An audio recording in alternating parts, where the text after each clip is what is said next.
Hey guys, what is up? It is Bibzuda7 here again, and welcome to my day one guide for the brand new boss, Raksha. In this video, I'm mostly going to just be going over the boss itself. I'm not going to go into too much detail on gear setups and things like that, but I'll mention the specifics here at the beginning where it's important. This will include the basic strategies that I figured out over my 34 kills that I've done so far at the boss, and hopefully it will help out anyone who is struggling to get started with the boss or get their first few kills in. Now, in order to start fighting Raksha, you do need to complete a very short mini quest, which I do have a guide for on my channel, so I'll leave a link in the description to that. Once you've completed that, you can access the boss even with 0 KC by using the Fateful Portal at the PVM hub, so you don't need to worry about getting there or anything, getting back to that remote location on Anachronia. You can just use the PVM hub portal. When you first start out, I would definitely recommend you to use a Beast of Burden to give you some more food for the inevitable mistakes that are to come. But once you're comfortable, you can easily go for a Ripper Demon or any other DPS familiar you have access to. I personally use Mage at the boss, but it's definitely better to use Range if you're comfortable with it, and especially better if you do have an Eldritch Crossbow, as the special attack is extremely useful there. I would pretty much say whichever style you have the best gear for, though, to go for that. And Jagex does recommend at least tier 80, but considering I can splash with tier 92 and tier 99 prayer without all my buffs active, you'd probably want at least tier 90 here, I would say. And you'll also definitely want to go for Maniacal or Reckless, as, like I said, accuracy is a bit low here. It's not like Solok's negative defense that you can always hit on. You do have the possibility of splashing without a lot of bonuses there. Other than that, though, I would just say to be sure you have a shield, as you definitely want to take advantage of resonance here, and also don't bring Cinderbane gloves or weapon poison because this boss cannot be poisoned, so you want to go with a Death Touch bracelet or some similar thing in your glove slot. But yeah, that's pretty much all I have in terms of gear setups and recommendations and things like that, so now we're going to jump into the fight itself. Alright, so for a quick overview of the fight, Raksha starts with 800k HP in solo or 1.6 million HP in a duo, and the fight is split up into 4 phases. The boss will phase every 25% of HP that you remove from it, but in a duo that is every 400k, and then in a solo that is every 200k HP. And during the final phase, you'll also transition into a different room where the fight will be ending. Phases 1 through 3 are fairly similar to each other, with Raksha slowly gaining more abilities after each phase.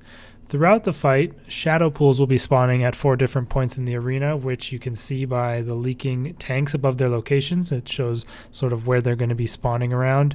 And these pools will have 1000 HP each and will contribute to Raksha's Enrage type mechanic at the top of the screen, because if they are left unchecked, Raksha will eventually siphon from these pools with various special attacks, healing 5000 HP per pool siphoned on phases 1 and 2, or 2500 HP per pool on phase 3. Now, these pools are actually not present on phase 4, so you don't have to worry about them, but any pool that is siphoned from will raise the enrage meter based on the number that is siphoned. The higher Raksha's enrage, the more damage he deals and the less damage he takes. However, this also applies to all of his special attacks. They will deal more damage as well, and some of them will even last longer as a result of a higher enrage, and it can really mess things up on phase 4 as well, as a result of the enrage being higher. So you really want to try and keep that as low as possible. The only other thing outside of Raksha itself is that on phase 3 it will occasionally summon a minion with 10,000 health which attacks with melee. These things are not too important to deal with, but you should probably want to kill them eventually, as their melee damage can add up and can be a little bit annoying.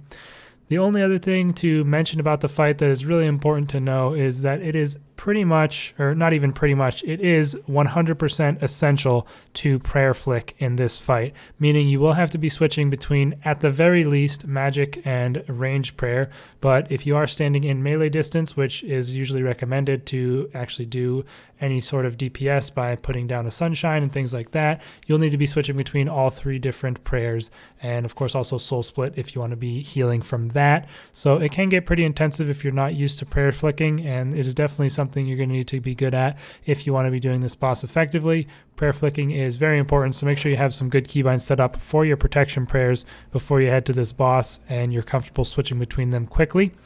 But yeah, that's pretty much it for the fight overview. So we're going to go ahead and get into the special attacks and get started on phase 1. Before jumping into the various special attacks Raksha has, I just want to quickly show each type of auto attack that Raksha can use.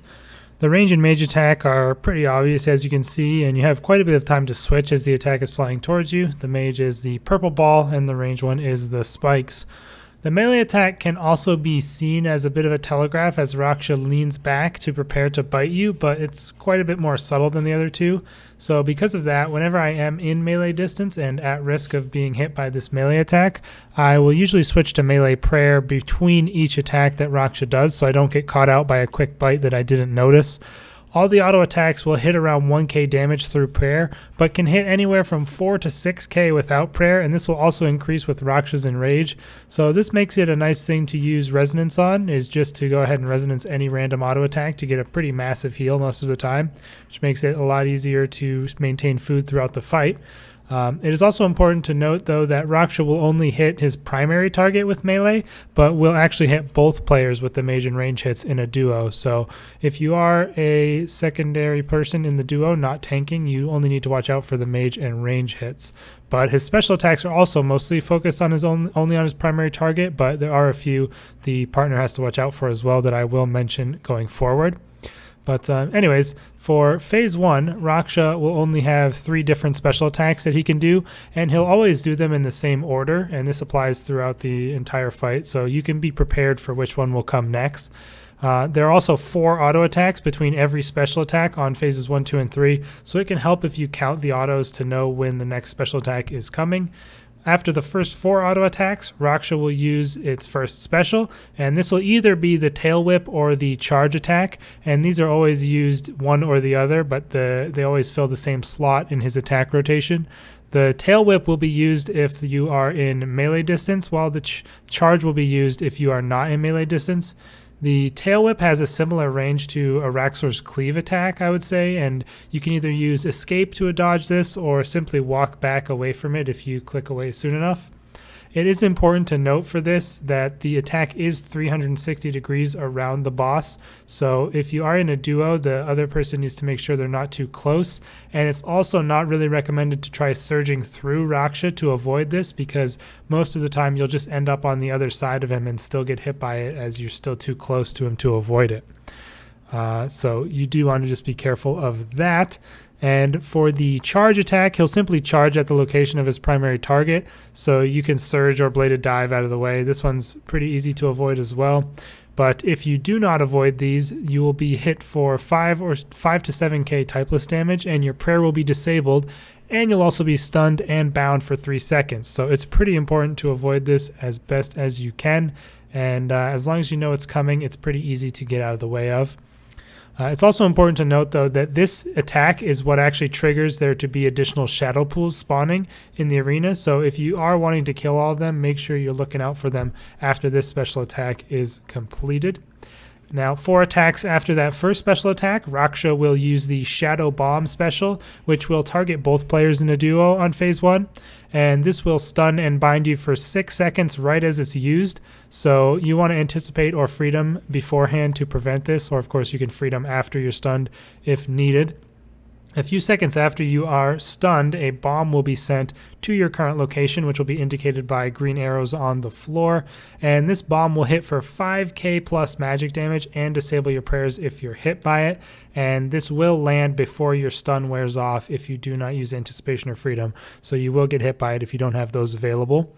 And after it hits, it will also leave behind a pool of mist that will deal rapid 2000s after a few seconds of being on the ground. So you may need to make sure you avoid that. And it does last on the ground for quite a while. So be a little bit aware of where you're placing these bombs in the arena.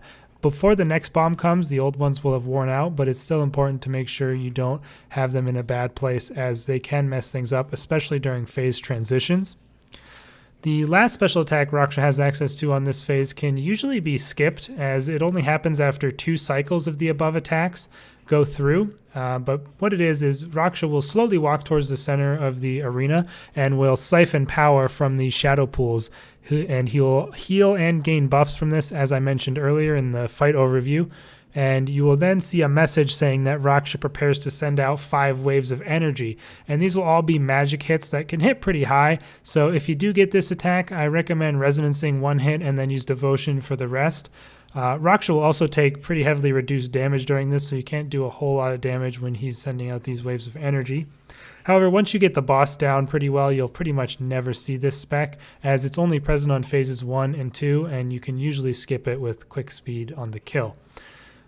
Once you have depleted 25% of his HP, the phase will end and transition into phase 2, and this will be signified by Raksha stomping the ground in place for a little while and causing rocks to fall all over the place, similar to the rocks at Telos. And these will hit you for around 6k typeless damage, so try your best to avoid those. And Raksha can also actually still be attacked during this attack, but I usually find it a nice time to clear out the pools, as you need to run around a bit anyway during this attack to avoid the rock falls. But yeah, that's pretty much all there is to phase 1, and now we're going to move on to phase 2. In phase 2, Raksha will retain the 3 special attacks from phase 1, however the Shadow Bomb is slightly different in this phase. He'll also add in 1 new special attack, which is the very first one he will use after 4 autos following the Rockfall transition special. And this special attack will root you in place, and Raksha will begin charging up a powerful hit. At the same time that this happens, several shadow orbs will appear around you, and the number of these that do appear increase with Raksha's Enrage, with 2 orbs being the fewest number that you will see at the lower Enrage levels. You'll start to take 300 to 600 typeless damage every few ticks while this is active, and to disable this special attack, you simply click each orb to dispel them from the arena.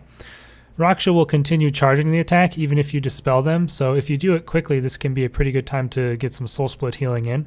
If you do fail to dispel the orbs, you will take 2 to 3k typeless damage for each orb that you missed, but you do have quite a bit of time to get them, so just make sure you're on the lookout and you're prepared for when this attack is coming, and you should have no problem getting rid of those orbs and getting some free heals in. 4 auto attacks after that, Raksha will do the Tail Whip or Charge again, which is completely unchanged from phase 1, and after that, the next spec will be the Shadow Bomb. This Shadow Bomb attack will still stun you immediately when it is sent, just like before. However, it is also changed in that there will be multiple bombs that drop over the following few seconds instead of just the 1 bomb that would drop on phase 1. The default number of bombs that will drop at low Enrage levels is 3, but as the Enrage goes up, there will be more bombs dropped. This attack will only target the base tank, so in a duo you don't have to worry about this one. If you are the DPS, you only have to worry about the Shadow Bomb on phase 1 as DPS. But pretty much the same as in phase 1 for the base tank, simply freedom and continually move to avoid the bombs. Just make sure you place them in decent locations so the mist isn't too annoying, and as long as you continually move, no matter how many bombs there are, you shouldn't have too much of an issue, although it can get annoying when they start stacking with his following auto attacks after the bombs are dropping. After this special, the Shadow Bombs, he will do another Tail Whip or Charge, and if you have not phased him in time, the special attack after that will be the Pool Siphon / Magic Waves, so try to get him down before that can happen, but if not, you're going to want to kill off those shadow pools prior to this spec happening to avoid him healing and avoid his Enrage going up even further. Next up, we're going to go over phase 3, which adds a bit more, and then phase 4, which is completely different. Once you get rid of another 25% of his HP during phase 2, Raksha will repeat that Rockfall transition special that he did between phases 1 and 2, so take this time to run around and kill the shadow pools, as it is very important that the arena remains clear of them for the entirety of phase 3. In this phase, Raksha will lose the Pool Siphon Magic Wave special attack that he had in the prior 2 phases, and this will instead turn into a bit of a passive effect, meaning if the pools are left alive for too long, he will automatically siphon from them, healing for 2.5k per pool and also gaining Enrage in the process. As such, it's important to kill all the pools as fast as you can during this phase, so be sure to get rid of them during the Rockfall, and then as soon as possible following every Tail Whip Charge attack from then on, because this really can't be skipped as it is a passive, ever-present effect and not a normal special attack. In addition to this, Raksha will retain all 3 other special attacks from Phase 2 and also adds in one additional that summons a little minion. This minion spawn is indicated by the on-screen message, Raksha anchors you to the shadows, and he uses this right after the rockfall before any autos happen, so make sure you kill off the minion after you've dealt with all of the shadow pools that are around. After 4 auto attacks following that, Raksha will use the Shadow Orb Bind special, so just click the orbs to free yourself once again, and this will be followed up by the same Shadow Bomb special from Phase 2. After that, you will again see the Tail Whip or Charge attack accompanied by another minion spawn. So each time he does that Tail Whip and Charge, he will spawn an additional minion, so make sure you watch out for that. And this cycle will just repeat itself until you deplete another 25% of Raksha's HP, after which a short cutscene similar to the Araxor fight will play and show the transition into Phase 4, which is the final phase of the fight. In Phase 4, Raksha is rooted in the center of the arena and cannot move at all. During this phase, his special attacks become much more frequent with only 2 auto attacks happening between each, and he'll also gain back 25% of his HP at the start of this phase, so he will be at half HP when the phase begins. He will also lose the Shadow Orb Binding special and cannot use the Charge attack at all, so you don't have to worry about those. And there's also no pools on this phase at all, so you don't have to worry about those either. As such, he is left with only 2 special attacks, the Tail Whip and the Shadow Bomb. And he will use one of these every 2 auto attacks he does, and this is going to be influenced by his primary target. If his primary target is in melee distance, he will always use the Tail Whip every single special, and if they are not in melee distance, he will always use the Shadow Bomb every single special. And due to the Shadow Bomb's brutal stun and bind effect, it is pretty much mandatory to remain in melee distance most of the time, unless Freedom and Anticipate are available to avoid the stun and bind of the Shadow Bomb, and then you just step out every 2 attacks to avoid that Tail Whip attack. Raksha will also gain a new instant kill special attack during this phase, which is signified by Raksha charging a blue aura up around him and his HP bar being replaced by a similarly colored light blue one with a different health value. You'll also see a bar start charging up above Raksha's head, and if nothing is done by the time this charges up to full, you will be instantly killed. The best way to deal with this is to simply deal the amount of damage that is shown on that new blue health bar to break the shield and interrupt the special attack. The amount of damage needed will be higher depending on Raksha's enrage, so it can possibly be too high for you to deal in time, and if this is the case, the instant kill attack can be avoided by standing behind one of the 4 pillars around Raksha. However, it is better to break the shield, because as you do so, shards of shadow anima will fly off and scatter around the arena, and these can be picked up, and when you do so, they will bring a button on screen that can be activated, similar to the one that's available at Solok if you've killed him. And each shard that you do pick up gives you 1 stack of shadow anima, and when the button is activated, you'll be given a 10% damage buff per stack, and that buff will last for 30 seconds after you activate the button. So if you have 15 stacks, you will get a 150% damage buff, and this can be used to speed up the phase by a whole lot if you do take advantage of it. As such, it's recommended that once you have broken the shield, you do a quick lap around the arena and collect as much shadow anima as you can, using anticipation and freedom to avoid the inevitable stuns that are going to be coming in from the shadow bombs that are going to be dropped, before getting back into melee distance and continuing the cycle of the tail whip special attacks, stepping out to avoid each one. You can then activate the shadow anima during your sunshine or death swiftness to constantly hit 10 to 12 Ks and just deal tons of damage with your thresholds. After a while, Raksha will use that instant kill attack again, so you can do multiple rounds of this if you need to. However, if you are not comfortable avoiding the shadow bombs with Anticipate and Freedom, you can simply hide behind the pillar to avoid that instant kill attack and continue the tail whip and walk out rotation until the end of the kill and complete it perfectly safely that way. The shadow anima is pretty much just there to make it faster for people who want to make it faster. However, it is definitely slightly risky, as if you get caught out by the shadow bomb stun in any way and have no defensive to mitigate it, you can very, very easily die due to the prayer disabling and stun locking that will prevent you from getting back into melee distance to stop the cycle of shadow bombs. Now, it is up to you, of course, which route you take, but either way, you really will need to get down the timing on getting in and out of melee distance for the tail whips, as that is the key to the phase, and then you can decide for yourself whether you want to go for the Shadow Enema or not. But either way, once you have finished off the rest of Raksha's HP, the fight will be over, and his loot will appear off to the side where the Keeper is located, and you can grab that and tally out as you have completed the Raksha fight. So yeah, that is pretty much it, you guys. As far as loot goes from this boss, you can get the new ability codexes, Greater Chain, Greater Ricochet, and Divert.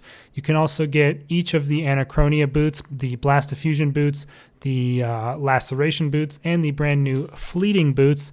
And you can also get the Shadow Spike, which is what upgrades those same boots to tier 90. And then there is, of course, the pet drop, which as of the making of this video, the drop rate is not known on that. So I'm not 100% sure how rare that is, but hopefully we'll find out soon here. And yeah, that's pretty much it. Like I said, this is the day one guide. All of these strategies are pretty much all I have found out on my own while killing the boss, and they're by no means going to be the optimal strategy in doing fast kills, but they've worked for me in order to get my kills safely and consistently on the first day here, and hopefully they'll help you guys in getting your first few kills, or maybe there's a couple tips in here that someone who is a little more experienced might even be able to take advantage of in order to make their kills a little bit smoother. So you guys can let me know in the comments below if this helped you out. Let me know any additional tips that you have that I didn't mention as well. That would be very nice to see. And yeah, thank you guys for watching. I will see you in the next video, which will most likely be a loot from 100 Raksha kills at some point later on in the week. Thanks again, guys, and I will see you then. Peace out.